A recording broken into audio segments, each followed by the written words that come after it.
మన పాఠశాల నుంచి 10th క్లాస్ లో మంచి మార్కులు సాధించి షాహిన్ షాగా నిలబడినటువంటి మన పాఠశాల విద్యార్థులు శ్రీ చిరంజీవి అభిరారెడ్డి అలాగే కేఎస్ఐ గారిని వాళ్ళిద్దరు కూడా వేదిక రావాల్సిపోతున్నారు.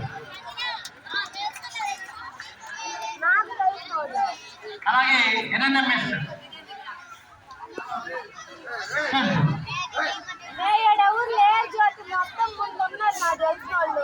ఒకసారి డాన్స్ చదివిన వాళ్ళందరూ కూడా వారిని ప్రత్యేకంగా అభినందించడం జరుగుతుంది.